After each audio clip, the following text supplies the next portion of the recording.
At number 10 is the Eddie Bedlam Hybrid. This brand new red 4-armed version of Venom looks so sleek, and I'm loving it. This character's so new, in fact, that he doesn't even have a name as of scripting this video. Nor does he have his own wiki article. So if you want to make one, please do. If you've been out of the loop on the Venom comics in the past couple of years, then what I'm about to say is gonna sound completely bonkers. But to make a long story short, this dude is the amalgamation of two different time-displaced versions of Eddie Brock. One version who went to limbo and transformed into a rage-fueled behemoth known as Bedlam, and the other Eddie was a version who could manipulate his own body like a symbiote. Now, obviously, I'm glossing over a whole lot here, but just bear with me for a sec. So, anyway, these two versions of Eddie Brock, both of whom have symbiote powers without technically being symbiotes themselves, although that's probably up for debate, face off against each other.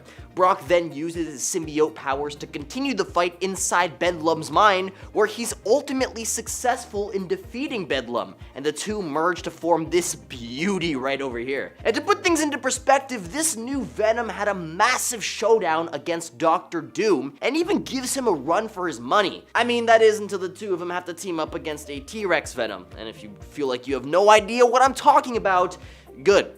Means I'm doing my job right. We have a lot to cover today, buddy, so strap in. At number 9 is Widow. It's about time that Natasha Romanoff, aka the Black Widow, got a spider-themed upgrade. In the aftermath of a warehouse blaze, she stumbled upon a symbiote spawned from the DNA of either Toxin or Venom. It's unclear which one, and I'm not about to call Mari to find out. Now, this symbiote had a unique quirk: memory absorption. You see, if she chowed down on the brains of her victims, she could absorb their memories and personalities. So essentially, it's the ability to instantly know what makes someone tick, what drives them, and then perfectly mimic them. Because, I mean, you just chewed on their brains, so they're not coming back. This symbiote here is a game changer, allowing Natasha to blend seamlessly into any situation, making her a formidable addition to the symbiote roster. So while Venom and Carnage might hog the spotlight, don't forget to give a nod to these lesser-known symbiotes, like this memory-absorbing marvel. If you're enjoying the video so far, please support the channel by pressing like, subscribing to Top 10 Nerd, and ringing that notification bell. It helps more people see our videos, and I would really appreciate that. At number 8 is Warstar. Warstar is a Type 2 battle symbiote from the future, a fascinating addition to the world of symbiotes. You see, unlike the usual rebellious symbiotes we're used to, Warstar is a stickler for following protocols and is fiercely loyal to his creator, Kang the Conqueror. But things take a wild turn when Eddie Brock, our favorite Venom host, gets mixed up with this futuristic symbiote. Even though it's programmed to be loyal to Kang, Warstar quickly relinquishes control to Eddie and helps him take down 3 squads of Kang's guards. It even helps Eddie dump a Type 4 battle symbiote into space. Now, that's teamwork. But their adventure doesn't end there. They eventually confront Kang himself, and Warstar, though reluctant, engages in combat against his former master, now framed as a training exercise by Eddie. Warstar's powers are quite unique. Not only can he shapeshift into various forms, including creating mechanized devices, but he also seems to possess some cybernetic enhancements. You see, this symbiote can morph its hands into weapons, create flamethrowers out of him, and even replicate Kang's time sword. Now, it remains unclear if it shares the typical symbiote weaknesses, as it's shown immunity to flames, as it can literally create flame forts, spewing 2,000-degree Kelvin flames of its own. At number 7 is the Red Goblin. The Red Goblin, you guys, a mind-bending combination of the Carnage symbiote and the classic Green Goblin. You thought Carnage was insane? Well, this hybrid takes it to a whole new level. The Red Goblin first made its appearance in the comics, bringing a terrifying twist to the Marvel Universe. With super strength, speed, and the ability to generate weapons from his symbiote suit, he's a force that'll give Spider-Man a run for his money. This Crimson Menace redefines what it means to be a symbiote, combining the best, or should we say worst, of both worlds. At number 6 is Liz Allen, aka Misery. This sinister symbiote made its debut in Cult of Carnage Misery earlier this year. It's an absolute game changer. Alchemex, the shadowy company, has been conducting some questionable experiments involving the Carnage symbiote and its nemesis, Anti-Venom. And during a chaotic attack on Alchemex, the company's CEO, Liz Allen, yes, the very same Liz that's Spider-Man's girlfriend in the MCU movies, got exposed to this unholy deadly hybrid, fusing the power of Carnage and Anti-Venom into one nasty package, transforming her into the new Misery. At number 5, have you ever heard about Serpent? No, we're not talking about the garden. We're talking about a brand new symbiote introduced in Venom number 13 in 2021. Serpent's origins are tied to the aftermath of Dark Web in 2022. You see, after a showdown between Eddie Brock and the King of Limbo, Serpent emerged onto the scene. But what sets the Serpent apart from the more well-known symbiotes? Well, he's not your typical gooey alien life form. Since his debut, Serpent has bonded with some intriguing characters. We're talking about Donald Blake, the human form of Thor, and even Desmond Pitt, also known as Darkoff. Serpent is a mysterious addition to the symbiote family, and it's fascinating to see how it interacts with these other characters in the Marvel Universe. At number 4 is Rascal. You might think you know all about these symbiotes, but hold on to your web slingers because here's one that's been flying under the radar. Rascal. This cheeky symbiote made his way in the free comic book day of 2022, Spider-Man Venom number 1. But what sets Rascal apart is its rather tender age and immature nature. You see, he's currently teaming up with Normie Osborn, the grandson of the notorious Norman Osborn, the Green Goblin himself. Dylan Brock, in an act of benevolence, handed over Rascal to Normie as part of a mission to assist Eddie Brock. With Rascal on board, Normie's taken up the Red Goblin mantle once more, a nod to the previous tangle with the Carnage symbiote. So here's a symbiote that's fresh to the scene and ready to stir up some trouble in the Spider-Verse. At number 3 is the Extremobite. The Extremobite is a symbiote like no other, emerging during Null's rampage in the Marvel Universe. But what sets it apart is, well, Tony Stark, otherwise known as Iron Man, who whipped up a little something called the Extremis virus and unleashed it on a symbiote dragon. The result? DNA rewrite extravaganza. Post-DNA remix, this symbiote didn't stop at just bonding with its host. It decided to shack up with Iron Man's suit first. Talk about an unexpected twist. And after a brief fling with the armor, it found a more permanent home in the form of Cletus Cassidy, aka Carnage. Now, what makes the Extremobite armor truly bizarre is its newfound powers. It can actually bend reality on a small scale and conjure mind-bending illusions. At number 2 is the Tyrannosaurus symbiote. This unique symbiote, introduced in Venom 2018 number 1, is a standout for its ability to spawn offshoots. Imagine one symbiote giving birth to little symbiote babies, each with its own agenda. But this wasn't your typical birth, as it all started with a chilling twist. You see, after a confrontation with Thor, the Tyrannosaurus symbiote got itself deep frozen in ice. S.H.I.E.L.D., always up to something, recovered this frosty friend and decided to use it for the Sim Soldier program. They aimed to recreate the super soldier serum, and in the process, they birthed several offshoot symbiotes. One of these, aptly nicknamed Tyrannosaurus, latched onto a soldier named Rex Strickland during the Vietnam War. The Tyrannosaurus symbiote, everybody, a whole different level of symbiotic history. And at number 1 is Bedlam, but this time before he was turned into that super cool version of himself. Bedlam, born from a time-twisting mess, is a version of Eddie Brock with a serious thirst for revenge against Spider-Man. I mean, more so than he already had. And like I previously mentioned, after a showdown with the original Eddie, he begrudgingly teams up. Now, Bedlam's standout feature is his powers. As a King in Black descendant, he's got all sorts of potent abilities. He can jump into other symbiotes and control them. He can also time travel and shapeshift. Oh, and he's a fan of combat and terrible puns. So Bedlam is one symbiote you might not have seen on your radar, but he's a real game changer in the symbiote world. At number 10, we have Thunderbolt Ross. Not usually referenced as a host of a symbiote, General Thaddeus is affected by gamma radiation and transformed into the Red Hulk.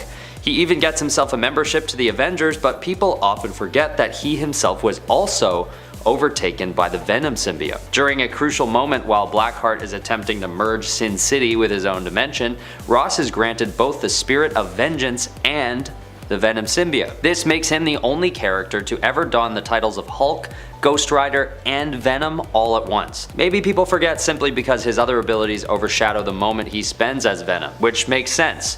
There is a lot going on for this character in that short period. But he's still a legit Venom host no matter which way you slice it. At number 9, we have Dr. Carlin Malice. This host may sometimes be left on the sidelines simply because he was never quite as powerful as Carnage or Venom, or even any of their other offspring for that matter. This character was something of a superhero fanatic who made it his goal to become one himself. He was taken over by the Carnage symbiote, which allowed him to walk again, having previously been paralyzed from the waist down. But something about his story led him to be swept under the rug both by superheroes within his world and readers alike. It's most likely due to the fact that he actually became a human/symbiote hybrid and actually survived the process of being taken over by Carnage, so his powers weren't quite as impactful as time went on. He was also second to the Cletus Cassidy Carnage, which left him with big shoes to fill. And maybe some just argue he never did. At number 8, we have Mavis Trent, or Payback. Mavis Trent is one of the only case examples where a symbiote bonded with a host and didn't turn them into a supervillain. Payback probably doesn't get spoken about as a symbiote very often, possibly for this exact reason, in that she doesn't resemble the usual telltale signs of a symbiote. She's part of the True Believers team and often appears in a state of bliss, actually having the ability to fly, on top of the usual speed, stamina, and strength increases. There isn't much info about her online, but it can be assumed that perhaps her legacy was hidden by her unusual behavior and power set as a symbiote. She also has powers to harness electricity, which is not a typical power granted by a symbiotic bond. But alas, she is a symbiote through and through. At number 7 is Carla Unger. Only turning into Carnage for a short period of time, Carla Unger is one of the less discussed symbiote hosts. Working in Morse Laboratories, she was running tests on a Carnage symbiote sample that was donated by Spider-Man to learn more about its origins and nature. And as we already know, symbiotes often respond very actively to hatred or resentment, so when Carla receives a call from her abusive husband, the tissue sample jumps up and enters her body through her left eye, because she gets all enraged. When she arrives home, she is taken over by Carnage entirely and kills the abusive husband, Will. Then, this version of Carnage goes off and attacks Morse Labs before abandoning Carla at a gasoline station outside of the city. And then, when Carnage quickly finds another host, it turns right back around and kills Carla. Perhaps this is one of the lesser known hosts because she is killed pretty quickly after being introduced, but she was cool enough while she lasted. At number 6, we have Groot. As much as people may know this happened, nobody really considers Groot as part of the list of symbiote hosts.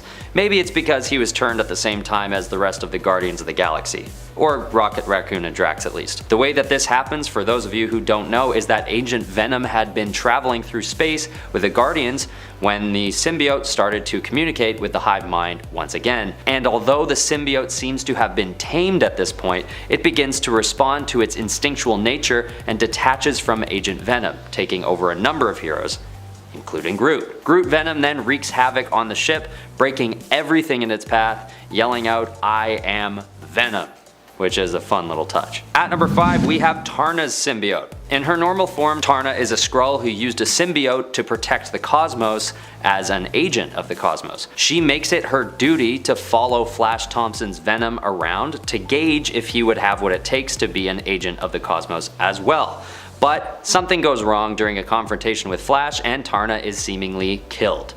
Quite easily too. She eventually returns and is then taken over by one of Null's symbiotes. So if we're gonna count this second instance as her most notable time bonded with a symbiote, it is a pretty minor event, much like the encounter with Flash Thompson. Nothing against the character, Tarna is great, but her time as a symbiote might be left out of some conversations because her usual symbiotic form was with one of her own unnamed symbiotes. And then further because her time with one of Null's symbiotes was so brief.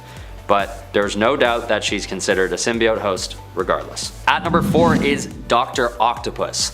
During the events of Superior Spider-Man, Dr. Octopus becomes infected by Venom after a confrontation with Flash Thompson. This iteration of Venom is so cool and actually quite powerful, having contended and arguably beaten Superior Spider-Man in their most notable encounter of the storyline. He also faces off against and actually contends with the Avengers, although they luckily are able to subdue him and take him into custody after the fight. I'm not going to say that Doc Ock is forgotten as one of the Venom hosts, but he definitely isn't referenced enough considering his pretty impressive run with the symbiote, and the naturally cool look of the creature. not to mention. At number 3 is Angelo Fortunato. This symbiote host is often forgotten because of his short and rather insignificant run with the Venom symbiote. After Eddie Brock sells off Venom at an auction, which I think is just an insane thing to do, but I digress, and basically Angelo's father buys it, his goal is to make something of his son, who had always been ridiculed by his peers. When Angelo pairs with Venom, he immediately loses control and attacks the school where Peter Parker works as a teacher, and he even kills a former classmate of Peter Parker in the process. But Spider-Man fights back and beats him pretty badly, leaving Venom to retreat. But as they're leaping off the side of the building, Venom actually abandons Angelo right there and then, deeming him too cowardly to be able to take on the Venom symbiote. This actually causes a lot of guilt for Eddie Brock, understandably. Despite this story being pretty action-packed, it's also short-lived and Angelo is often forgotten as a result. It could also be due to the fact that he was a bit overshadowed by Eddie and ultimately Venom's next host after him. At number 2 is Wolverine. Wolverine is often forgotten as a host of Venom because the symbiote doesn't stay with him for long, quickly switching over to Patricia Robertson immediately after. But Wolverine's quick stint with Venom in Canada was actually the second time he'd been bonded with a symbiote. The other time was during the Vietnam War when Wolverine was working alongside Nick Fury to track down a group of infected soldiers. These two instances are small footnotes in the grand storyline of the Venom symbiote, but they are legitimate nonetheless. Wolverine has just been around for so long that maybe we're all just used to him having epic run-ins like these at this point. But for a time, there's a wild combo here that gives us a pretty powerful version of Venom with adamantium claws and possibly some augmented healing powers to boot. And at number 1 is Pavitr Prabhakar. Sorry if I butchered that pronunciation. Living on Earth 50-101, this version of Peter Parker is established in India and has a whole storyline similar to Earth 616. But in the case of Pavitr, Venom comes to him as a result of a curse from an ancient amulet that attempts to take him over in the same way that Venom might. He's partly consumed by an ancient guardian that changes him into what looks like a Venom with big tusk-like fangs. But soon after, he's able to shatter the amulet and banish this Venom-like monster for good. This character is barely ever acknowledged when listing symbiote hosts, and it may just be due to his storyline not being so popular, at least with Western audiences. Although if you love this storyline, I'm sorry, I know there are also fans out there. But it just seems that this host doesn't get much recognition very often. Maybe it's because the symbiote is never referenced as an actual symbiote in the story, it's only referred to as an ancient being. So maybe people just don't consider it to count as a version of Venom? I think it counts though. I think it's just Venom. They're just in a different storyline. Let me know what you think. Number 10, Port Grind. Port Grind apparently has the same powers as Eddie Brock, Anti-Hero, and Venom of the 616 reality. But he also is a wild boar. And not even the wild kind of wild boar. More like a wild boar from a cartoon animated universe, where reality is warped somewhat due to everyone living like a toon. Think Toontown from Who Framed Roger Rabbit. This is the home universe of alternate Spider-Man Spider-Ham, who is a pig. You may remember Spider-Ham from the animated film Into the Spider-Verse, but there are all sorts of toon-like animal folk as well, including this boar version of Venom. Number 9, Hybrid. While any of the 4 symbiotes that make up Hybrid are considered pretty tame, the 4 of them together is a little less tame. The cool thing about Hybrid is it combines the abilities and power sets of 4 of the Life Foundation symbiotes: Agony, Riot, Phage, and Lasher. However, there is also an element of weakness in their union. These symbiotes prefer being together because they are kind of like a little family unit, and know that it makes them stronger ultimately. So break Hybrid up, separate its components, and not only will these symbiotes be weaker overall, but they also probably will be emotionally not great either, because they don't really like when you split them up. They don't like forced breakups. This kind of gives Hybrid an extra weakness in comparison to the standard Sound and Fire ones. And friends, before we move on to this next spot, if you are loving this list and you want more symbiote lists, be sure to let us know by giving this video a thumbs up. Number 8, Maniac. Mania, or Maniac as they were later known, is a symbiote that split off from Venom due to some crazy going-ons, which we'll actually dive into more later on this list. Mania, as it was known then, bonded to Andy Benton, a friend of Flash Thompson's who also happened to be a student at the time. This is back when Flash was a substitute gym teacher. Flash thought he was just sending a part of his own symbiote to Andy, but it was revealed that this part of Venom was its own thing, and it became known as Mania. Mania was pretty powerful while bonded with Andy, but as a symbiote on its own, it possessed possessed just your average standard set of powers, making it not really very strong in comparison to some of the most powerful ones out there. Maniac was the name the symbiote became known by when it left Andy and was taken by the criminal Lee Price. Later on, Maniac would be killed in the Absolute Carnage event and absorbed. Number 7. Agony. Agony is one of the 4 Life Foundation symbiotes which were forcefully harvested from the Venom symbiote while it was their prisoner. Poor Venom and Eddie. And poor baby symbiotes. Poor symbiotes. The Life Foundation acknowledged that Agony was still too young to control a host, and so bonded it initially to a security officer with the Life Foundation. I assume to kind of help combat Agony's lack of experience. What is unique about Agony? While not as powerful as their parent Venom, they were given enhanced muscles by the government, making them one of the physically strongest of the 5 symbiotes that were harvested, and they can spit acid as well as absorb other chemicals to later use themselves. So it's not nothing, but it's nothing as crazy as what some symbiotes are capable of.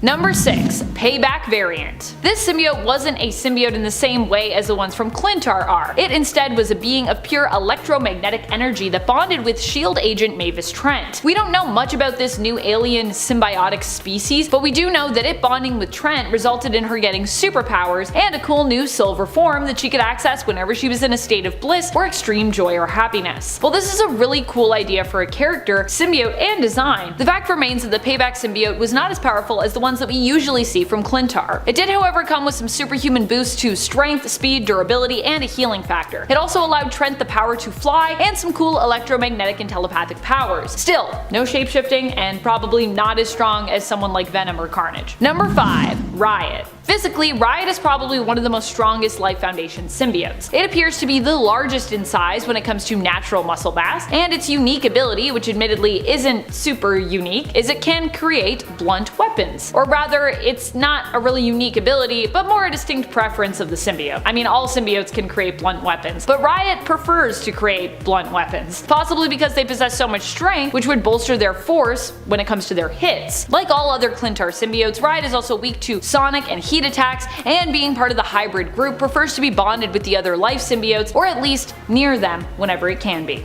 Number 4. Venom Clone. This is where Mania came from originally. That whole weird thing I said that I would dive into earlier, here we go. The Venom Clone, as it was originally known, was created from a piece of the Venom symbiote's tongue that came into the possession of the Ararat Corporation. The goal for the clone initially was to use it to destroy all life on Earth. A pretty big goal for just a little piece of Venom's tongue. The clone, however, did somewhat live up to its potential in the sense that, while it didn't kill all life on Earth, it did kill some people, and it did escape. In the end, however, the clone was defeated when it fought against the OG Venom and ultimately was absorbed back into it. Or so we thought. Later on, we'd get Mania from this, who technically is part of the clone, but the Venom clone had its whole story before that happened, so I kind of thought it would be fair to count it as a separate symbiote, as Mania was still kind of its own thing. And Mania was very different than the Venom clone, in terms of personality anyways. Number 3. Lasher. I feel pretty bad for putting Lasher up high on this list, because I actually like Lasher. But you know, Lasher was once bonded with a dog. Granted, dogs are really cool, so no hate towards dogs, but I just mean when that is where you are in comparison to other giant symbiotes like Venom and Carnage, it makes you seem a little smaller than the rest. Although admittedly, I would love to read a comic that was about Lasher's adventures as a doggo symbiote. More dog comics, please. Lasher's unique ability as a member of the Life Foundation symbiote crew was remote symbiosis, which also admittedly is not the most powerful of skills, though it is quite unique, I think, so it's got that going for it. Also, fun fact, Lasher got its name from this unique power, which we learned about through it being bonded to its dog host. Get it? Lasher. Like a leash. Lasher.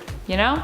Number 2. Poisons. While the poisons aren't actually symbiotes in the sense of alien beings from Clintar, they are symbiotic aliens, and I think are admittedly an overall weaker race in comparison to the symbiotes from Clintar. To me, the poisons feel like wannabe symbiotes, and I know that they are just different, but they are also so similar as well. It just makes me feel like the poisons were trying to be what Clintar symbiotes were, but then they got wiped out because they weren't as powerful. Their weakness ended up being their hive queen. Once she was destroyed, the whole thing fell apart. I guess that's kind of what the King in Black is for the symbiotes of Clintar, except that he was also asleep for forever and they mostly got on fine. And also he can be replaced, as we've seen Eddie Brock become the new King in Black following Null's defeat. Also, Carnage is, I think, now trying to steal that role. Everyone wants to be the King in Black. Number 1. Crowbar. Crowbar has a really tragic story and was a symbiotic alien that appeared in Venom Seed of Darkness issue number 1. Crowbar was a space explorer and sought to learn more about other civilizations and alien races, as his alien race most valued diversity of mind and of thought. He was corrupted by humanity's darker side and the inner demon of the id, which he came across while bonded to his host, scientist Nigel Donlevy. Eddie Brock ended up defeating Crowbar with a camera flash, as a being described as living darkness, light it turned out was,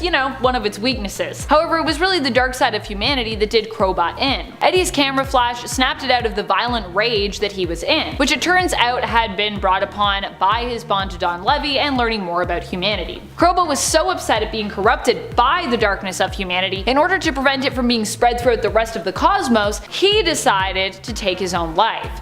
Pretty weak in terms of his more fragile psyche and weakness to light on a planet like Earth that also has a very bright sun and very bright artificial lights, but pretty strong in terms of how depressing his story is and how it reflects on humanity and all of the terrible things about us. Strong story, weak symbiote. Coming in at number 10 is Hybrid. Hybrid is the fusion of 4 of the 5 Life Foundation symbiotes into a single symbiote. Riot, Lasher, Phage, and Agony all melded together and bonded to Scott Washington, a guard at the Vault, the supervillain prison. Allowing them to go free, Scott was fired and went through a pretty rough time, losing the use of both of his legs as well as his brother. 4 symbiotes, after reuniting with Scott, bonded with him, giving him back the ability to walk. The symbiotes, funnily enough, actually try to curb the anger inside Scott, but then again, since his symbiote was originally 4 different entities, Scott has to deal with 4 different voices inside of his head.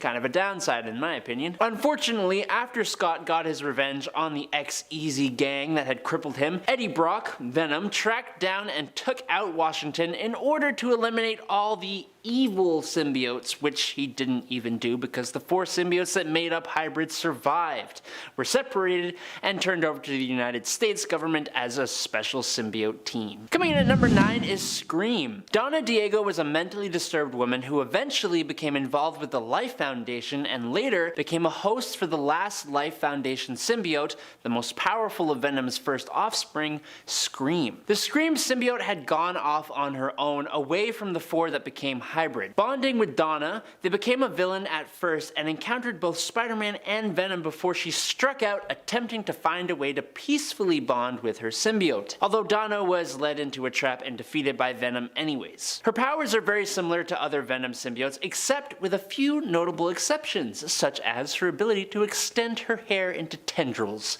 Gotta love that prehensile hair. She was also strong enough to defeat all 4 of her brothers, and Scream also controlled Donna's body after the woman had passed away, which is crazy considering symbiotes are parasites and need to live inside a living host to survive. Later on down the line though, after Andrea Benton, who was the host for the Symbiote Mania, was possessed with a demonic hellmark, she bonded with a Carnage Reborn Scream symbiote. After it was defeated, the symbiote's remains were taken and used alongside a sample of the anti-Venom symbiote to create a brand new version known as Silence, getting a new corruptive touch deadly to other symbiotes. Number 8. Sleeper. The Sleeper symbiote was very different in comparison to others' birth of the Venom alien. The youngest son of the Venom, Sleeper was allowed to develop and incubate in a safe environment before attaching himself to a host, which gave it some notable differences and advantages. For starters, Sleeper had an altered appearance and didn't take on some of the characteristics of the Venom symbiote,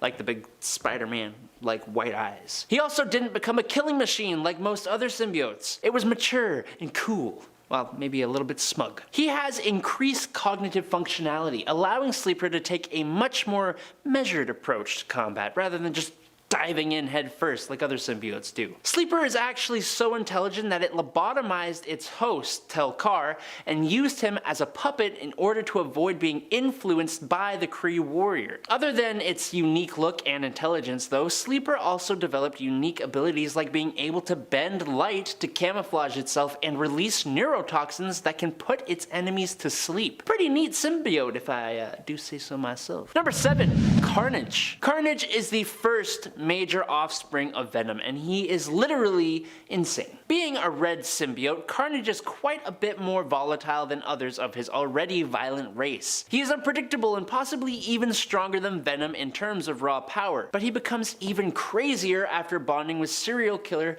Cletus Cassidy. As Cletus was already a serial de-lifer before becoming Carnage, the extra aggression caused by the bonding with a symbiote only made him more cruel and more dangerous. Carnage was such a threat to Venom that the Lethal Protector decided to form a truce with his enemy Spider-Man. Carnage was able to create weapons as well as crazier powers like traversing data and phone lines to attack people on the other side. But Cassidy's Carnage is actually pretty weak if you compare him to some of the symbiote's other hosts, like Norman Osborn, who bonded with the symbiote and then used his Goblin Serum to become the utterly terrifying Red Goblin, or when it bonded with a fraction of the power of a symbiote dragon. It even bonds with a great white shark at one point, except other symbiote-controlled marine life completely destroy him after Eddie Brock, King in Black, sentenced Carnage to pass away. And at number 6, it is Toxin. The son of Carnage, Toxin was believed to be the most powerful symbiote ever created, being the 1000th symbiote in the lineage of Venom, with Venom being the 998th and Carnage being the 999th. The raw power of Toxin was so great that he was feared even by the King in Black Null, creator and leader of the symbiotes. Carnage became aware that he was pregnant with a new symbiote. However, even before the birth, he felt only disgust for his future newborn, for fear that it would become more powerful than him, but also because he was grossed out that, normally being a male, he could even be quote-unquote pregnant with a symbiote in the first place. I don't know, he's kinda weird. He therefore resolved to eliminate his offspring. Luckily for Toxin, Venom, who quickly learned the news, decided to protect the new symbiote and take him under his wing. So, trained by Venom and bonded with a New York City cop named Patrick Mulligan, Toxin's powers remained restrained and focused on doing purely good. His childlike personality prevented him from unleashing his full power, which is great because he has quite the power set. Toxin resists better heat and sound than other symbiotes. He can track anyone and has all the combined strengths of both Venom and Carnage. More recently, Toxin also developed a venomous bite, which is kind of null and void because his bite alone could probably take out anybody. Mulligan was eventually killed and his symbiote forcibly bonded to Eddie Brock before it found a new host named Bren Waters during the King in Black event. Number 5. Anti-Venom. The Anti-Venom symbiote was created when Venom bonded with Eddie Brock after the man was cured of cancer by Mr. Negative. So thanks to Mr. Negative's healing powers, Eddie's antibodies gave birth to a new kind of symbiote when Venom tried to rebond. Inverting the black and white of the original Venom symbiote, Anti-Venom is now mainly white instead of black. Nice. Oh, right, and he has different anti-symbiote powers. His touch is basically caustic to symbiotes and can destroy them with long enough exposure. Anti-Venom can cure people affected by things like radioactivity, parasites, diseases, and substances. He still has all the enhancements afforded by a symbiote. To make this symbiote even more impressive, Anti-Venom is resistant to heat and sound, the symbiote's most significant weaknesses. After Flash Thompson, Agent Venom, eventually lost the Venom symbiote, he bonded with an artificial replica of the Anti-Venom symbiote that he continues to use even after his death and recent resurrection. So I thought he was at least worth a mention here as well. Number 4.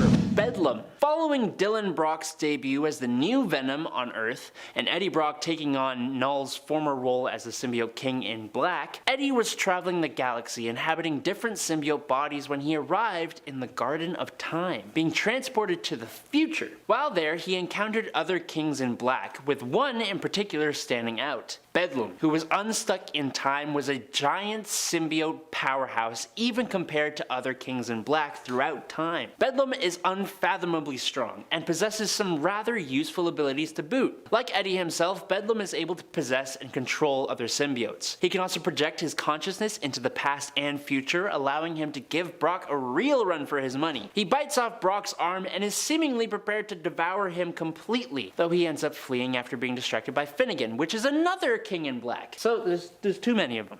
Way too many. And number 3, it's Venom himself. Chronologically, in Marvel Comics, other symbiotes had come before, but Venom was the first to appear and the one that set the symbiotic ball rolling. After being rejected by Spider-Man, the alien Venom bonded to Eddie Brock, a disgraced reporter who also hated the Spid. The two became a lethal protector anti-hero. Venom is not the strongest of all symbiotes by any means, but he's certainly one of the most persevering. Venom has been tested against more dangerous symbiotes and always comes up on top because he's willing to sacrifice everything to keep the world a safer place. He's proved he can conquer the urges of his race and become a force for good. Because of his unbreakable spirit, Venom was recently powered up by the God of Light itself, allowing him to defeat Null once and for all, allowing Eddie Brock to become the new King in Black. As for the symbiote, Venom has recently bonded with Eddie's son, Dylan Brock, and they are both acting as a hero on Earth. Long before that, though, the Venom symbiote had also been taken by the United States government, sedated, and it was bonded to decorated soldier Eugene Flash Thompson. Thompson's training and great guy morals mixed with the neutered mind of the Venom symbiote gave him control over the alien suit. So he mixed the symbiote's capabilities with his weaponry to become Agent Venom, which was also technically Venom, so I'm including him here as well, just like up before. Number 2, Grendel. Grendel himself is a symbiote dragon, which is really cool. He was created billions of years ago by the Clintar or symbiote god Null, manifesting itself from his own blood. The symbiotic dragon, alongside others like him, rampaged across the cosmos for billions of years with the purpose of attacking and slaying pantheons of gods in Null's name. It was actually more like Null was remote controlling the dragons to do his bidding, but hey, you know, tomato tomato. Grendel is considered far more powerful than a standard symbiote and is capable of annihilating godlike beings. Standard symbiote weaknesses to fire and sonic weaponry are not as threatening, and these dragons could actually breathe fire and shoot energy blasts. They are extremely fast, traveling through space at speeds similar to the Silver Surfer, and they're tough as nails. The Grendel could merge with other dragons and symbiotes to create a super large entity, making it even more dangerous. For a time, Carnage was in possession of a fragment of the Grendel symbiote and was able to create his own army, gain the powers of a spirit of vengeance, resurrect Scream and make her part of his army, and was powerful enough to warrant an entire team of A-list Avengers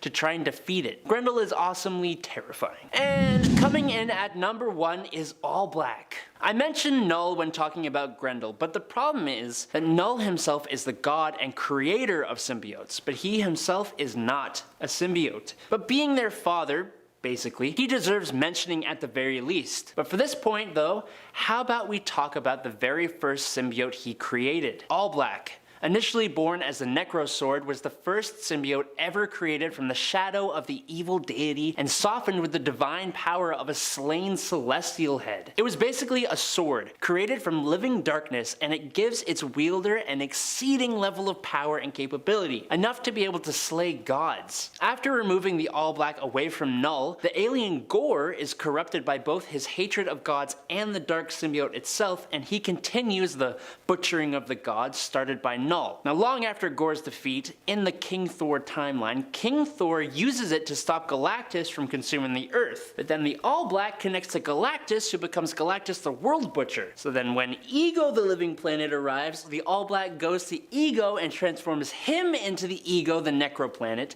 who then eats Galactus. Very confusing. But then, the Ego is destroyed by this timeline's Loki, who takes the All Black Necrosword and becomes Loki the All Butcher. This sword needs to just chill out for ever, please. It's too much. Number 10, May Parker, Earth 9997. Unlike the symbiotes of Earth 616, our main continuity Earth, the symbiotes on Earth 9997 were created by the Celestials as antibodies to guard the embryos that they planted into planets. The Venom symbiote was given its form by Spider-Man originally, and then later on to Eddie Brock, and then finally bonded back to the Parker family, but this time to Peter's daughter, May Parker. In Jim Krueger's Earth X run from 1999, instead of keeping spider powers a secret like other powerful Parkers in the family, she actually actually embraced it. Matt Murdock even helped her figure out her spidey senses. How great is that? We have some help as well. Perfect. But that same symbiote that had been used by her father years earlier ended up finding her again, only the difference now was she was able to control the symbiote. All that training must have paid off. Thank you so much, Uncle Matt Murdock. Number 9. Dylan Brock, Earth 1051. Dylan Brock first appeared in Venom Volume 4 in issue 25. Here, Dylan is conceived by she-Venom, and Dylan was born as a human-symbiote hybrid. Now, he was once a kind, charming kid, but when the dark god Null started to get in his head, that side disappeared. He took part of his mother's symbiote and used his own powers to transform it into his own symbiote that he called Codex. He used Our Lady of Saints Church as his ground base for operations, where Codex would force the symbiote to spawn a horde of offspring, just so Dylan could eventually control them all in the future, similar to how Null is running the show. So Codex was responsible for taking the lives of President Thompson, the Tinkerer, and the Green Goblin, and he even turned members of the X-Men and the Avengers into his own symbiote squad. Not bad, Dylan. Not bad at all. For a kid, I mean, you're kinda killing it. Number 8. Bizarnage, Earth 9602. When DC and Marvel join forces, the odd time that they do, usually it's pretty wild. So for this list, we figured we'd bring up the amalgamation of Bizarro and Marvel's Carnage. First appearing in Spider-Boy issue 1, Bizarnage was the result of Project Cadmus's attempt to replace alien DNA. So this beast ended up coming to life instead now. It broke free from its test tube and then just destroyed everybody and everything in its way. So when Spider-Boy finally did arrive to the scene, being a combo of Superboy and Spider-Man, he was almost taken out by Bizarnage. That's how strong he is. But thankfully Spider-Boy was a little bit stronger and he was able to trick it into getting sucked into an energy containment unit. Most amalgamations are fun, but all of them, no matter what, are terrifying. And before we continue on with this list of alternate symbiotes, if you want to go ahead and give this video a thumbs up, that would be awesome. You know those clicks help us, so in turn we can get more content to you, into your eyes and soul. So thank you so much for helping us out. Let's get back to this list. Number 7. The Punisher. What If? What If is currently streaming on Disney Plus, and so far I am loving this show, as I did the comics. The What If comics are even more insane though, believe it or not. And in Volume 2, issue 44, we find the symbiote taking over Frank Castle rather than Eddie Brock. Now, I thought the Punisher was ruthless and terrifying before, but man, the death toll in this issue alone, it stacks up pretty high. I mean, right off the bat, Frank finds Rocky Vance, a guy robbing investors with his inside trading, one of the worst kinds. A guy who was about to take over the electronics industry, and after Venom Frank's judgment, he now doesn't have a head anymore. Great. The suit was giving Frank a new arsenal of symbiote weapons to use, and eventually it tried to take over Frank's body, as it does for most people. But Frank instead vowed to end his own life if that were to happen, so he remains in control. The guy's scared of symbiote, that's all I have to say. Number 6. Groot. Earth 101. I am Groot. No, how about I am terrifying? That seems more fitting this time around. Yeah, Groot. After he was banished from Planet X for being too kind, too nice, a gentle soul, he then traveled the cosmos looking for a new home, and eventually he found a friend, Rocket Raccoon. Rocket hired nice guy Groot to be his personal bodyguard, which is, I mean, for one, a great call. If I was choosing teams for dodgeball, I'd for sure pick the sentient tree. They got a mean swing. So they got close, and eventually they met the rest of the Guardians as well, Drax and Star-Lord. Now they took on a job to apprehend Gamora, daughter of Thanos, but nice guy Groot convinced them to welcome her aboard as a friend and guardian instead. And that's what they did, thankfully. Now on Earth, Cole Obsidian of the Black Order was being held in Wakanda, and a prophecy tipped off the Guardians that this would happen. So basically, Obsidian is gonna bond with the Venom symbiote and then become literally unstoppable.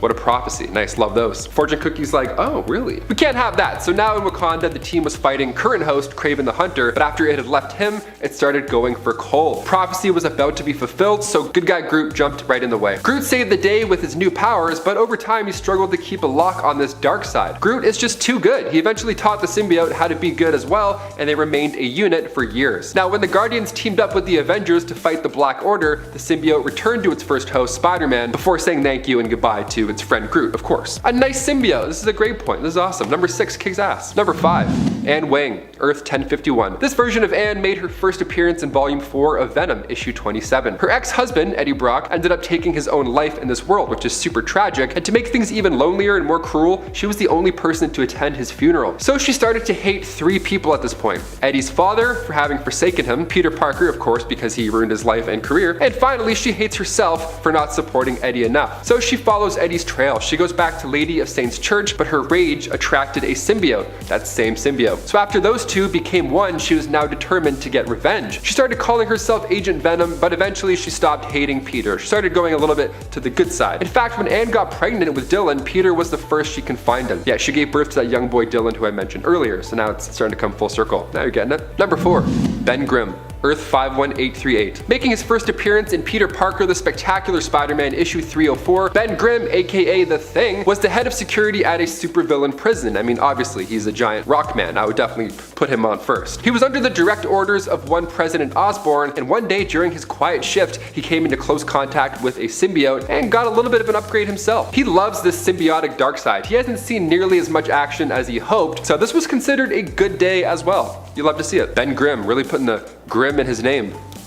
I'll head out, thanks. Number 3, Gwenom. Earth 65. Gwendolyn Stacy made her first appearance in Edge of Spider-Verse issue 2 simply as Spider-Woman. But by the time issue 24 came out, Matt Murdock wasn't a helpful ally. In fact, he was a little bit evil at this point. See, he created the Venom symbiote, so when Spider-Gwen came into contact with the symbiote, Gwenom was to be born. Matt Murdock actually ordered Alexei Stistovich to go after her father. The poor guy was beaten into a coma, so Gwenom embraced the dark side here at this point, which you can't really blame her for. All these like dark sides in comic books, I'm like, yeah, it totally makes sense. They like killed 9 of their family members. It's like, well, yeah. Also, Gwenom's design alone is worth taking a look into, and you can do so yourself starting with Spider-Gwen Volume 2, Issue 25. She's awesome, go check it out. Number 2, Hawkeye. Earth 32323. Beginning with Civil War Volume 2, Issue 2, part of the Old Man Logan storyline, Clint Barton came into contact with it right after the death of Mac Gargan. It's undisclosed what exactly happened and how he got it, but he's got it, so it's trouble. After that, Venom Clint was recruited by Peter Parker in order to infiltrate the Iron. The Iron was Tony's war zone following the superhuman Civil War, and his job was to steal supplies for Beast to finish his weapon for Project Belcurve. Oh, and also he was blind.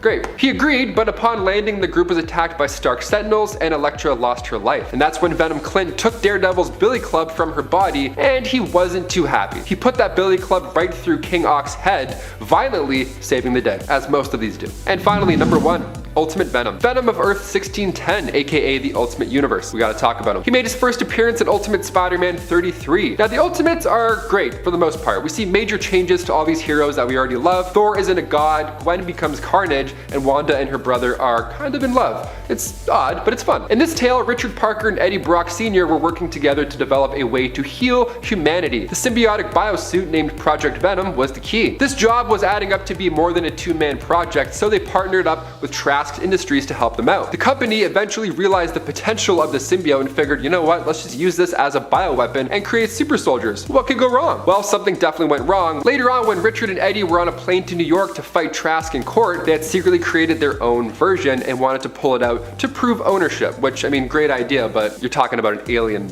beast here. It's gonna get messy. But Eddie pulled the suit out too early while they were still on the plane. Come on, dude. And that's how that plane went down in the Ultimate Universe, which obviously makes sense. And as a student, Eddie Jr. began studying a sample of that Venom project with Dr. Kurt Connors, and Peter took a piece to study himself. Now you're starting to figure out what's gonna happen. After Peter spilled a drop on his hand, he got the black suit makeover, cranking his powers up to 10. He was now untouchable. But when a robber shot another man, this triggered Peter. It literally reminded him of Uncle Ben so much that he went full Venom. He just made a mess. It was not good at all. He lost the symbiote after getting tangled in electric cables, and the only parts left were in his bloodstream, and also the other samples left in the lab, which, yes, Eddie ended up also finding. Kicking off the list at number 10, May Parker, Earth X. Venom from Earth 9997, aka May Parker, is quite unique when it comes to taming the symbiote. In Jim Krueger's Earth X run from 1999, May Parker chose not to keep her fantastic abilities passed on to her a secret.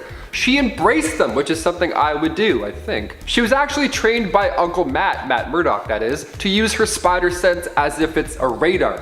Things were going swimmingly until she became the target of the symbiote, the same symbiote that had been used by her father years prior. Peter rejected the symbiote at first, so now it was a little upset, and it swore revenge on the Parkers. It left an older Eddie Brock and made its way to May. Thing is, when the symbiote did bond to May, her spider sense training came in handy, and she was able to subjugate the symbiote and take control. We love a hot start, but it might get worse. And before we continue on with this list, if you want to go ahead and tap the thumbs up, if you want to, no pressure, but it really does help us out quite a bit. You guys are the best. Thank you for your support. Let's get back to this list. Number 9. Kingpin Venom. If I took one look at this guy in real life, I'd probably throw up out of fear.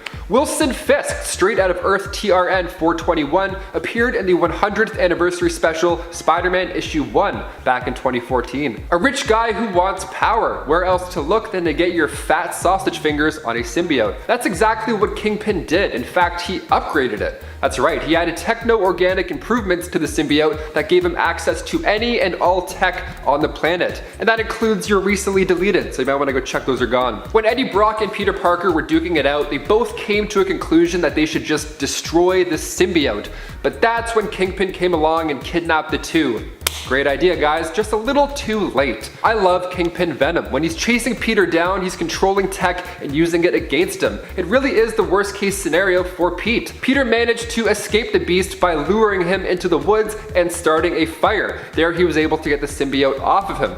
See, normally forest fires are a thing you try and avoid, but in this case, with the whole tech stuff, I think we can all agree it was Peter's only choice. You get a pass this time, Pete. Number 8, The Punisher. Taking a peek into the What If series, Volume 2, Issue 44 to be specific, we find the Venom symbiote taking over Frank Castle rather than Eddie Brock. This was the most people the Punisher has ever taken out in one run. It is extremely violent. I mean, right off the bat, Frank finds Rocky Vance, a guy robbing investors with his inside trading, a guy who is about to take over the electronics industry, and now he doesn't have a face. Awesome. So after this, people obviously start to freak out, guns are drawn, and Punisher Venom starts to figure out just what is it he can do. Webbing? Okay, cool. Can it do bullets? Okay, good to know. The symbiote tried to take over Frank's body, but Frank vowed to end his own life if that was the case. So that's how he remained in control. That's the golden rule. Just put your life at risk and then the symbiote will play along. Just don't tell Don Fortunato that. Number 7, Venomsaurus Rex. Oh, what? Okay. A Venomsaurus Rex can be seen in the pages of Old Man Logan, and while it's a spectacle on its own and really doesn't need any more explaining to be cool, I'm going to explain it a bit more, because it's cool. Old Man Hawkeye actually gave us a little bit more of a backstory for this goopy nightmare in issue 6. So we see the T-Rex before its alternate version is born, just a regular scary old T-Rex. Now, it swallows venom, and for a hot moment, the daring duo believe they've actually gotten off the hook. Imagine if the Venom symbiote bonded with one of those long neck dinosaur boys. Honestly, I think any dinosaur would be terrifying, but the T-Rex, I'm shook. Number 6, Clint Barton. So while Clint may have evaded the symbiote's grasp in Old Man Hawkeye, he wasn't too lucky in the alternate reality of Earth 32323. Beginning with Civil War Volume 2, Issue 2, Clint Barton came into contact with it right after the death of Mac Gargan. After that, Venom Clint was recruited by Peter Parker in order to infiltrate the Iron, Tony's war zone following the superhuman Civil War, in order to steal supplies for Beast to finish his weapon for Project Bellcurve. So he agreed, but upon landing, the group was attacked by Stark Sentinels, and Elektra lost her life. So far, this mission was a rocky one, but anytime Venom's involved, it's at least going to be dangerous, or else, what's the point of reading it? Number 5, Demon. Great name. Coming in hot from Earth 5101, Pavitar Prabhakar made his first appearance in Spider-Man India issue 1. Pavitar moved to Mumbai with his Aunt Maya and his Uncle Bim to continue studying. He got half a scholarship and was determined to keep the success going. His best and only friend for that matter, MJ, Mira Jane, stood by his side. He got his powers through an ancient ritual, which I gotta say, I think that's way cooler than a spider just going on the hand. Nalin Oberoi, a crime lord of this alternate reality, used an amulet to get himself possessed by a demon. That demon was determined to hold the door open for other demonic forces afterwards. So Pavitar, while being chased by bullies, ran into an ancient yogi who then gave him the powers of a spider. Which sounds great, but when you find out that in this reality's Venom is a century-old demon stuck in an amulet, you get a little nervous for him. Demon Venom was freed by a cult called the Neo-Alvers, and once he was free, nearby towns were just obliterated. You had to set the name Demon, I'm not gonna lie. Number 4, Aaliyah Bell. Making her first appearance in Venom 2099 issue 1, Aaliyah Bell was injured in a crash. The same crash that ended her mother's life, sadly. Now, these origin stories are so tragic. It's like you know what's gonna happen, yet you're still thrown off when you read it. She was raised by her father, Theo Bell, and Aaliyah was having a hard time at school. Some students were bullying her because of her scars on her arm. Those kids are jerks, don't be like those kids. It's rule number 1. Aaliyah was selected to go under this experimental treatment developed by Alchemax scientist Dr. Russell. But during this treatment, she saw these visions of an ancient dark god. And all these humans bonded together to create this massive chunk of pure darkness. She wasn't having a pleasant go, but her arm, on the other hand, was now back to normal, so she at least felt a bit better in some way. But while a confrontation unfolded with this mean punk rock wannabe chick in school named Bether, a black tendril reached out of her hand and cut off the Alchemax monitoring bracelet. And that was just the beginning. You gotta be better, Bether. Stop bullying people. Number 3, Ben Grimm. Fresh out of Earth 51838, making his first haunting appearance in Peter Parker, The Spectacular Spider-Man issue 304, Ben Grimm became the head guard of a prison for superhumans, of course under the commands of President Harry Osborn. Okay. While there, that's when he came into contact with the symbiote and became this monstrosity. While the Resistance broke in the prison to break out Dr. Doom, they had to now go head to head with this Venom thing, literally Venom thing. Nice try, guys. Number 2, Ngozi. Ngozi was an excellent track star. She began her comic run in Venomverse War Stories issue 1.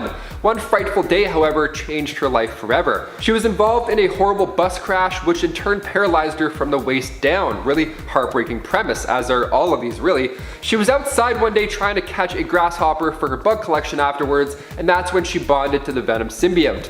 The symbiote beforehand had been evading the grasp of Rhino, but when Black Panther was killed in the battle, Ngozi convinced the symbiote to work with her in order to protect those residing in Lagos. The Dora Milaje saw all of this go down. They saw the courage in this new Venom, so they recruited her into their ranks and into Wakanda, where she would then get another life-changing upgrade into that of the new Black Panther. Number 1. Gwenom. Shooting over to Earth 65, Gwendolyn Stacy made her first appearance in Edge of Spider-Verse issue 2 simply as Spider-Woman. But by time issue number 24 rolled around, Matt Murdock wasn't a helpful ally. In fact, he was a bit evil. Yeah, he created the Venom symbiote in this world, so when Spider-Gwen came into contact with the symbiote, Gwenom was now born. Matt Murdock ordered Alexei Saitskovic to go after her father. The poor guy was beaten into a coma. So Gwenom embraced the dark side here, but you can't really blame her. Also, Gwenom's design alone worth taking a look into, and you could do so yourself starting with Spider-Gwen Volume 2, issue 25.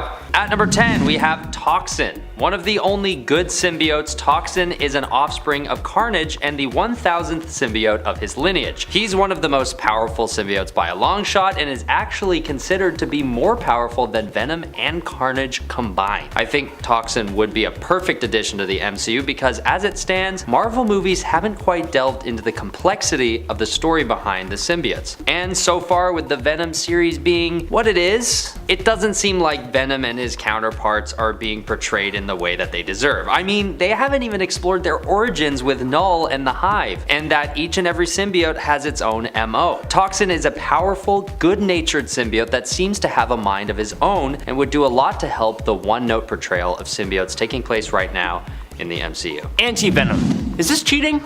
I don't think so. The Anti-Venom was more like a symbiote suit that didn't have its own consciousness and could be completely controlled by its host. Eddie Brock gained the ability to use/control this symbiote after he had separated from the Venom symbiote, which left traces of itself in his body. Martin Lee, otherwise known as Mr. Negative, used his powers to cure the cancer that Eddie had at the time, with the side effect of fusing the remnants of Venom with the negative powers and Eddie's white blood cells. But in the comics, this led to the new anti-Venom symbiote emerging, that had a lot of the same symbiote powers that Eddie had with Venom, plus unique healing powers like producing antibodies that can cure any known disease and removing any other impurities within a human body, which apparently includes other symbiotes because it allowed Eddie Brock to completely reject Venom when he tried to rebond. I doubt we'd ever see this symbiote in the MCU, but it would definitely be cool. Scream. This symbiote is such a cool looking character with a great backstory. She's created when the Life Foundation decides they need to prepare their wealthy clients in the event of mutually assured destruction. Yes, this character comes about during the Cold War era when the world thought a nuclear holocaust was imminent. So what the Life Foundation decides to do is capture Venom and extract 5 seeds from the symbiote to be hatched into offspring. It appears that the plan is to control whatever symbiotes hatch and try and harness their power to build a superhuman police force for their dystopian future that they plan to make after the Cold War. But Can you guess what happens? Yeah, the symbiote is too young to control, so it latches onto Donna Diego, a mercenary suffering from schizophrenia, and becomes Scream. I think Scream just looks so cool, and this backstory based on this fear of nuclear fallout is again in the zeitgeist, making it a perfect opportunity for the MCU to bring her back. Scream is also one of the few symbiotes that takes a female presenting form, at least in the current state, which would be interesting to explore. Number 7, Payback. I'd like to see Payback come onto the Marvel Cinematic Universe simply because she is something different. Payback is Mavis Trent, an agent of S.H.I.E.L.D. who bonded with a symbiote that isn't exactly a member of the same race the other symbiotes like Venom and Carnage are. Her symbiote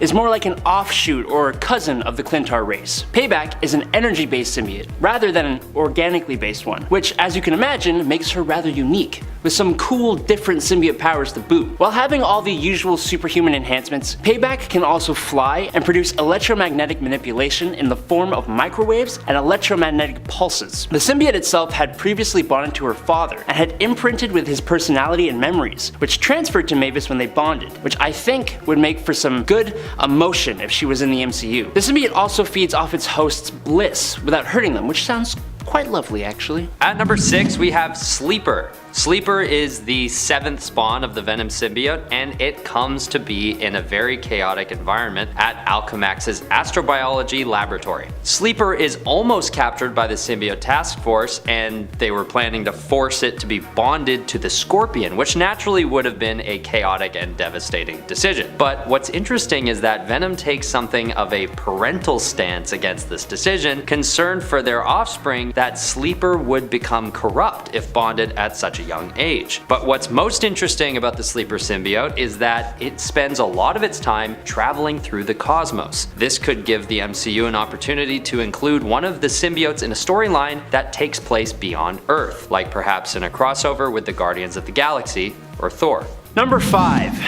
Zzz. A mutant of the Clintar race, Zzz was classified as one of the 5 most dangerous criminals the Shi'ar Empire had ever captured. Instead of making a symbiotic bond with its hosts, it would instead take complete control over whoever its host was. And instead of feeding off of adrenaline and chemicals produced in the body, it would instead just feed off of the host itself, consuming their brains. Other than that unique facet of its being, it possessed all the same abilities of other members of its race. Like I said before, Zzz was captured by the Shi'ar Empire, but after some time it was used by the Shi'ar as a weapon, and that's where it truly showed that it was one of the most fearsome and terrifying symbiotes that was ever stalking the Starways. Might be a bit brutal for the MCU, but they could probably find a way.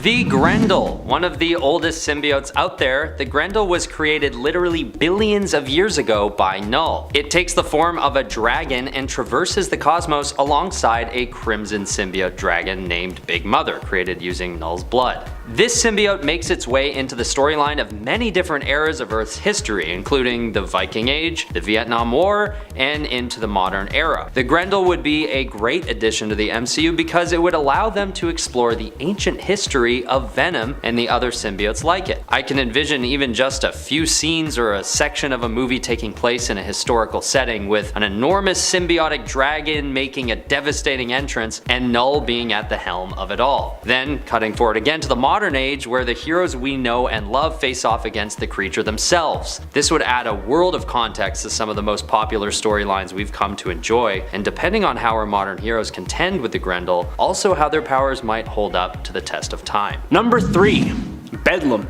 Null was not the only King in Black to exist in the Marvel Universe.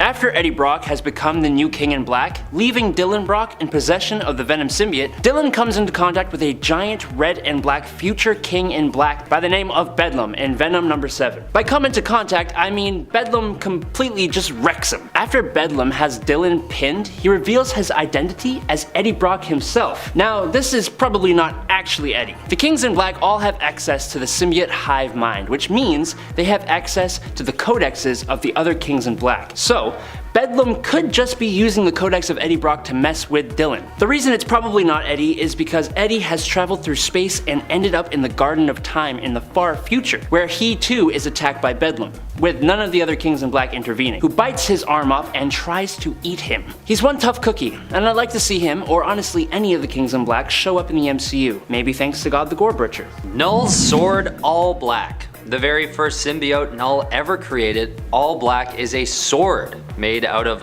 living abyss, which is basically an eldritch substance originating from the primordial void. Or in other words, it's the gooey, sticky looking stuff that makes up a symbiote. The sword has been used to kill gods during what was known as the Deicydal Rampage, and actually formed its own awful afterlife inhabited by the souls slain by the sword itself. The sword eventually makes its way to Gore, an alien with a certain hatred for gods, who ends up becoming known as Gore the God Butcher. And he couldn't do it without All Black by his side. This symbiotic sword, powerful enough to decapitate a Celestial. With Gore the God Butcher being the main antagonist in the upcoming Thor movie, Thor Love and Thunder, we should expect to see All Black make an appearance. It's crazy to think that Venom, the most widely popular of the symbiotes, is the 998th symbiote, and we'll be able to see the legacy of the very first symbiote ever created. Let's hope they do this movie justice. Number 1. Venom. Who else did you think would be at the number 1 spot? Yes, he and Eddie Brock were technically in an end credit scene with a tiny piece of himself being left in the cinematic universe. Since we have recently had him appear in the Sony Venom movies outside of the MCU, what I am personally hoping is that we get to see that piece of Venom merge with Eugene Flash Thompson, who is indeed in the MCU, and in the comics, after suffering the loss of his legs as a soldier, becomes the fan favorite Agent Venom, who is an extremely awesome character. Barring that though, I think it would be incredibly cool if they really went full comic book and gave us the damn Venomsaurus Rex from the Old Man Logan. That probably won't happen, but please, just for me, please do it. Please. Number 10, Child of Venom. As was mentioned in the intro, Sleeper is one of the symbiotic offspring of Venom. This pregnancy was not forced by a villainous science corporation like the Life Foundation. Sleeper, however, is the youngest child of Venom, who at this point has 7 spawn total. 7 babies! That's a lot of babies. Although not including potential cloned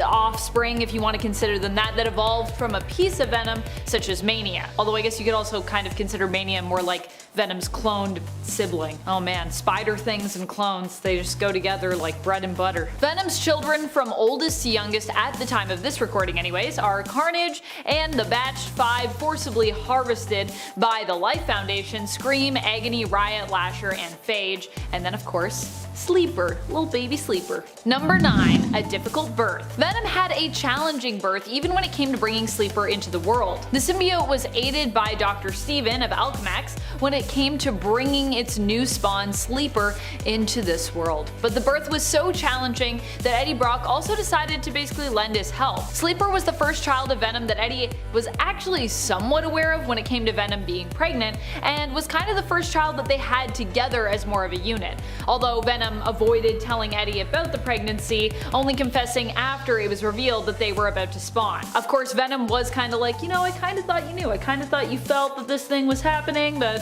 guess you didn't know, and I was kind of scared to talk to you about it. Seeing the difficulty that Venom was having in giving birth to Sleeper, Eddie decided to lend his strength to the symbiote to help it with the birth, choosing to remain bonded with Venom while Sleeper was being born for basically as long as he possibly could, despite being warned about how dangerous this actually was to Eddie. Although eventually Eddie would separate from Venom in their final moments of childbirth. Of symbiote birth? I don't know. Technically Sleeper is still a child when it's born. No? It's just a symbiote child. And friends, before we move on to this next spot, if you are loving this list and you want to show love for us and our channel on other platforms, head on over to Facebook where you can show your support by giving us a follow and a like. Number 8, first appearance. Sleeper made its first appearance in 2018 in issue 165 of Venom. The symbiotic character was created by Mark Bagley and Mike Costa. Initially, when it was born in issue 165, it wasn't actually given a name, often being referred to as the Child or the Child of Venom. During the series Venom First Host, which came out in the fall of 2018, a few months later, the newborn baby would take the name of Sleeper after bonding to Eddie Brock in order to go on an adventure to basically save Venom. Its name comes from its power to put others to sleep using chemicals that it can produce. A fairly unique power, and you know, that's not all Sleeper could do either, so talk a little bit more about that later. Hang in there on the list to hear more. Number 7. Venom/Brock family tree. The cool thing about Sleeper is that they are not just a child of Venom, but also in a way they're kind of a child of Eddie Brock. Eddie was present when Sleeper was born, and of course chose to remain bonded with Venom during most of that birth. Because of this, and also because Eddie was a primary host to Venom and later to Sleeper, the Sleeper symbiote thinks of Eddie like a father as well. So really, Sleeper has a symbiote father and a human father, and is also kind of like the love child of the bond between Eddie and Venom. Although to be clear, symbiotes reproduce asexually, so Eddie wasn't really involved in any kind of like genetic participation when it came to Sleeper's creation and birth. Dylan is Eddie's son, and Sleeper also thinks of Dylan as kind of like a human brother of sorts, which is also pretty cute. Number 6. Protective parents. Initially, it was believed that the birth of Sleeper was unsuccessful and that the symbiote was actually stillborn. However, 2 pages after this misdirect in issue 165 of Venom, we learn that Sleeper is actually alive and well, thank goodness, and is under the care of Alchemax and Liz Allen. Eddie and the Venom symbiote decide to leave the newborn in Alchemax's care to be studied, but only if the testing done is all non-invasive and under the expectation that they will get to visit Sleeper twice a week to spend time with the child and make sure it is being well looked after, and of course to give it proper guidance as it grows up, like all good parents try to do. Pretty cute stuff. Venom also stipulates that Sleeper is not to bond with the host at such a young age, as they consider this could damage Sleeper's psyche and misguide the child before it is actually more sure of its sense of self. In fact, even when Eddie later bonds with it, it's kind of like, I don't think we should bond yet. I don't think you're ready. You're a baby. You don't even have a name yet, Sleeper. Number 5. Telcar. Telcar is a perfect example of how bonding to Sleeper can be less than ideal, let's say. Telcar was a Kree kind of baddie when it came to the story of Venom and Sleeper anyways, although Telcar's kind of a complicated character really. He bonded with Venom and forced the symbiote to stay merged with him against his wishes. As a result, Eddie Brock with Sleeper and Mlans attempted to rescue and stop Telcar, who wanted to retrieve a bioweapon and ultimately tried to destroy all of humanity. In the end, Venom was freed from Telcar's control, rebonding with preferred host Eddie Brock. Sleeper later ended up bonding with Telcar and in essence basically lobotomized him. Sleeper then basically piloted around the brain-dead body of Telcar until Telcar was attacked, roused from his brain-dead state, and basically died while merged with the symbiote because he was attacked, leaving Sleeper to puppet around Telcar's corpse for a time. Yikes. Number 4. Mlans. Also, I'm just gonna apologize if I'm not saying that right for all my Skrulls in the chat. Obviously, I have not met very many Skrulls in my life, and I feel like I'm always messing up Skrull names, so sorry to any Skrulls out in the cosmos. Mlans was a temporary ally of Sleeper and Eddie Brock, and in a way of Venom. Mlans was a Skrull soldier who had at one point captured Telcar, keeping him as a prisoner and treating him pretty cruelly. She was part of the Skrull warrior group known as the War Sisters. Eventually, Telcar escaped his captives, killing all of Mlans' War Sisters in the process. Also, for those of you that don't know, Skrull and Kree, not right now in the comics, but in general, usually hate each other because they're usually at war, and they were at this time. Mlans later attempted to hunt down Telcar, who had come to reclaim the Venom symbiote. As a result, Mlans teamed up with Eddie Brock and Sleeper in their pursuit of Venom and Telcar. Sleeper would bond with Mlans in order to save her life. When she parted ways with the saved Venom as well as Eddie Brock and Sleeper, she said that she hoped that she would never meet them again. The next time she met symbiotes, it actually went very poorly, so I feel like her wishes here make a lot of sense in retrospect. She would later be killed by a different member of the Clintar who was under the influence of King in Black Null and was bonded to her comrade, a Super Skrull who went by the codename of Virtue. And this was after actually Skrull and Kree decided to put their differences aside and make the alliance. So both of them were working for Emperor Hulkling and Talos. Number 3. Flying solo. Sleeper actually prefers to not have a host at all, or if it has one, to basically be in full control almost at all times. Sleeper isn't a huge fan of bonding or merging with others, and is somewhat unique in the sense that it actually has no need of a host really at all. We've seen other symbiotes go without a host in recent years, by the way, but the initial explanation for why symbiotes like Venom even merged with the host at all was because without one, and without certain chemicals produced by the human brain, they would basically starve and die. In fact, this was also why Venom was always threatening to basically eat people, and why Venom Venom developed an obsession and need for chocolate. Sleeper, however, does not seem to need a host at all, producing humanoid or other forms independently without actually needing to be merged to anybody. Not needing a host to survive. This could be because of Sleeper's chemokinesis powers. I mean, technically, if it needs any chemicals, could it not just make those chemicals itself? I don't know. I don't know if we've ever gotten into that, but I just feel like that's an explanation that makes sense to me. Number 2. Hank. Hank is probably the latest host of Sleeper, at least I think so, because Hank was like 2021 and it's only 2022 right now while I'm recording this. Although, as we said earlier, Sleeper isn't really big on hosts normally. However, Sleeper agreed to bond with Hank in secret in order to protect him as a favor to Flash Thompson. Flash recruited Hank to be a part of a security detail. Suspicious of what Carnage might be up to, Flash and Hank basically worked security for Senator Peter Crane. Flash thought that the Senator might have become overtaken by the Carnage symbiote, who was planning to use the Senator to get close to and assassinate the president. Basically, they were trying to make sure the Senator didn't get overtaken by Carnage, but then at one point they were like, maybe he already has been. In the end, it was revealed that Crane's son, Arthur, was actually bonded with Carnage instead. Haha. Hank ends up being stabbed through by Carnage, but is saved by Sleeper, who then basically takes over for the host, sedating him so that Hank is none the wiser, and so that Hank can also rest as Sleeper helps him to recover. Sleeper and Toxin, who is bonded with Flash, work together to stop Carnage, with Hank later having pretty much no recollection of this fight, because he was sedated, so he was like, I don't know. And they were like, we'll just won't tell him he was bonded with the symbiote, because, you know, it's kind of weird. Number 1. Chemokinesis. One of Sleeper's most interesting powers, of course Sleeper also has powers similar to all the other symbiotes, is their ability to produce various different chemicals which can be used for a variety of effects. Some other symbiotes can do things like produce acid, but none other symbiotes that I know of have chemokinesis on the same scale as Sleeper, so it's quite a cool and unique ability to see. Sleeper can use the chemicals it produces to burn its opponents or defend itself with acid-like emissions, or to manipulate others. It can sedate, knock out, elate, persuade a target, or even cause someone to hallucinate. Aside from that, it's also believed that Sleeper can use chemicals to manipulate the thoughts and emotions of targets, and even kind of like communicate with people telepathically using these chemicals, presumably. Sleeper can even insert ideas into the minds of those it chooses to affect, so like I said, it's pretty persuasive. Pretty powerful stuff, really.